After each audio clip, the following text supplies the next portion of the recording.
estamos hablando de este medium Jaime Galté, justamente abogado Salfate, que él empezó a los 18 años, tuvo de alguna forma su primer y uno de los más importantes sueños premonitorios, uno que tenía que ver además con su propia vida, con un viaje, todo lo fue viendo en su cabeza. Absolutamente. A ver, digamos que este hombre de muy joven, como tú bien dices, le empiezan a mapear cuáles son sus próximos pasos para ir entendiendo cómo va a ir adquiriendo poder académico y cómo inevitablemente él va a tener una conexión con este mundo espiritual.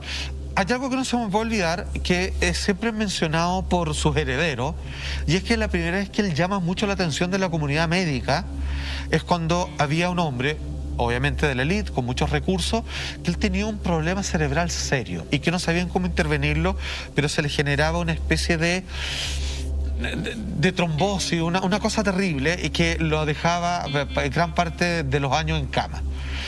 Y de repente se le canaliza a este médico y le dice, ¿saben qué? El problema de él está en la muela. Se dice, ¿qué? Le dice, tiene una muela atrás que está con un problema de caries, y sin que se dé cuenta, porque no duele, está infectando parte del cerebro que lo paraliza y todo lo demás. Que era imposible llegar a ese diagnóstico. Nadie puede saber eso. Es como tratar de buscar, digamos, que estás perdiendo la vista en la uña del dedo chico del pie. O sea, no había cómo hacer esa conexión, menos en esa época. Finalmente le hace caso, le extraen la muela, ven que claramente tenía un problema, comienzan a entender de cómo esto se pasaba como de una neuralgia a un problema cerebrovascular, y el hombre se cura definitivamente. Y ahí es cuando se le abre esta oportunidad donde él dice, él no solamente se comunica con el más allá, sino que le hablan con una verdad que está imposible de acceso al mundo científico o al conocimiento humano así per se. Entonces, uno tiende a pensar que este tipo de personas con estas capacidades se le acercan ciertas entidades a entregarle mensajes, ¿o no?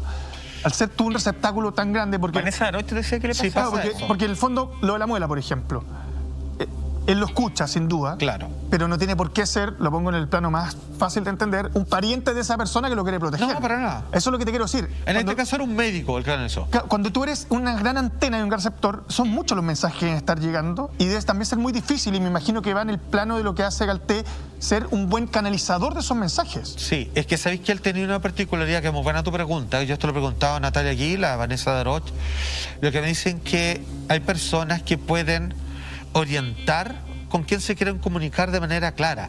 En el caso de Natalia, ella tiene que estar como luchando, porque es como que están hablando toda la vez, como que dicen, claro, quiero hablar con el abuelo de Juanito. Y entra con 40 más. Y todos quieren decirle, no, yo, dile a él que justo está al lado. Entonces tiene así como que, wow, empezar a discriminar, y que eso lo hace con la práctica, pero que no es fácil para ella, me dice. Oye, hablando del primer sueño premonitorio de Jaime Galté, lo contamos porque a mí me pareció muy impactante. Sí, mira, él estaba soñando para uno de sus cumpleaños que viajaba en tren hasta Valparaíso.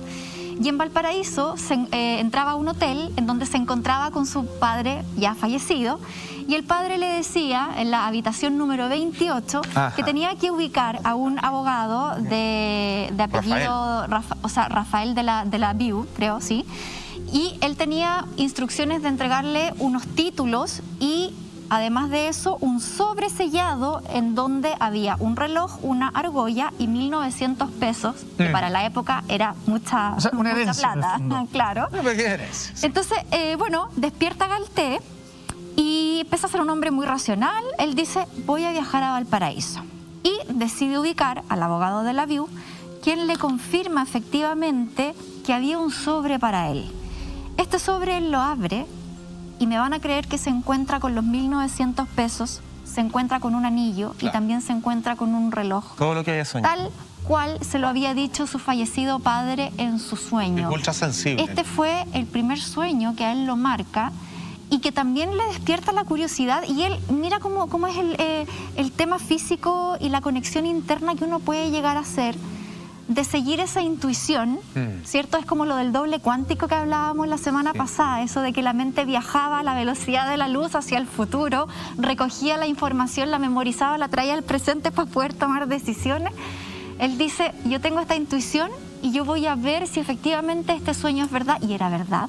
¿Era verdad, Salfate? Sí, fíjate que aquí es cuando muchas veces invitados que son, digamos, que trabajan estos temas, nos dicen que es cuando uno logra distinguir que si el sueño es parte de los productos fantasiosos del subconsciente o que viene incluido un mensaje y una experiencia directa con algo más allá de lo habitual. Y que pues, sucede mucho en las diferencias cuando uno sueña con un pariente fallecido, donde le ve el rostro, donde ve nítidamente su ropa, en donde ya sea desde el silencio, a veces se te presenta sin decir palabras, pero transmitiéndote una sensación o dándote instrucciones muy específicas, uno despierta en ese momento como hasta acá llega la comunicación, despierta. No se te vaya a olvidar esto y ahora actúa, digamos, claramente, digamos, qué es lo que yo te estoy pidiendo, te solicita que haga un cambio en tu vida o anda a hacer tal o cual cosa. Y en este caso, como bien dice Monty, él supo que esto no era un sueño. Son mucho más vívidos, o sea, no, sí, claro. No se parece. La mayoría de los sueños son interpretación. Po. Claro, Acá es como número, pieza de hotel, tanta plata, era un mapa. Claro, es literal. Pero hay algo, recordarlo, mira, sí. Voy a poner un ejemplo. Mi abuela falleció hace 3 años y yo soñaba con ella en algunas ocasiones. Y la última ocasión que soñé con ella, yo cada vez que sueño con ella la veo y sé que está muerta. Y es como que me vino a ver y la abrazo. Hago lo mismo en todos los sueños y le digo que la amo. Y cuando la abrazo, y yo cuando despierto al día siguiente, sí siento que estuve con ella y que la abracé físicamente. Tú en los sueños no sientes, ni oyes, ni muchas cosas. Entonces, sin embargo, uno lo puede sacar de esa categoría. Los sueños son un poco más esponjosos, por decirlo de alguna forma. Claro. Oye, acá estamos hablando de los sueños premonitorios. Pero también empieza un minuto en que ya no solamente sueños, sino que él empieza a entrar en una especie de trance. Y es justamente en una reunión de espiritistas, ¿cierto? Donde con Ricardo Prat, el hermano Arturo Prat. justamente, el hermano Arturo Prat, y en el fondo lo ve, lo conoce y le dice, ¿sabes que yo te voy a invitar a una reunión, a una junta que nosotros tenemos, qué sé yo, va a ser bienvenido? Y él como que lo introduce a este mundo de estas reuniones, porque hasta ahora solo hablábamos de sueños. Y lo lleva un día a una reunión y dice ya, todos sentados en una mesita, qué sé yo, alrededor. Mesa redonda. Mesa redonda, siempre redonda. Vamos a poner cuadrada esta mesa, por favor. Pero ojalá. No, la vamos a poner cuadrada. Es como que sí que no. Y resulta que él de repente está ahí y empieza como a entrar en un trance. Y él pide inmediato, dice, necesito un lápiz y una hoja. Para hacer psicografías. Claro. Como Psico Javier, psicografía. Muchas gracias. Entonces le pasan el lápiz, le pasan la hoja y él de repente empieza a escribir un mensaje de un marino de Litata. Primero, él lo que dice es que el barco se está hundiendo y que hay un dinero que él quiere que se reparta entre su señora y otra mujer, qué sé yo, en tal lugar está Su madre. Y el barco se está hundiendo.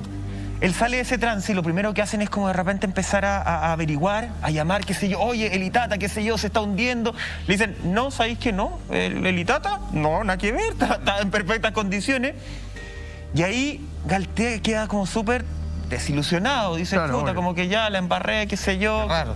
qué lata, me pasé de revoluciones, como dirían en México, me pasé 5 hectáreas. Y después al ratito, a las horas, qué sé yo, dicen, ¿sabéis qué? El barco se hundió. El barco que él había avisado que se iba a hundir porque estaba con un mensaje de un marinero hace un par de horas que se estaba hundiendo, efectivamente el Itata se había hundido. Empezaron a ver la lista de los marineros y estaba el marinero que él había tomado el contacto. Hicieron todo el recorrido nuevamente de ver dónde estaba ese dinero para su señor y su madre. El dinero existía, existía la señora, existía la mamá. Canalizó a alguien vivo que le estaba avisando, incluso una cuestión muy rara, Salfate le estaba avisando que en un rato más el Itata se iba a hundir. Podrían haber evitado el hundimiento si efectivamente le hubiesen creído. Eso Notable. es uno de los Doble tantos cuántico. casos de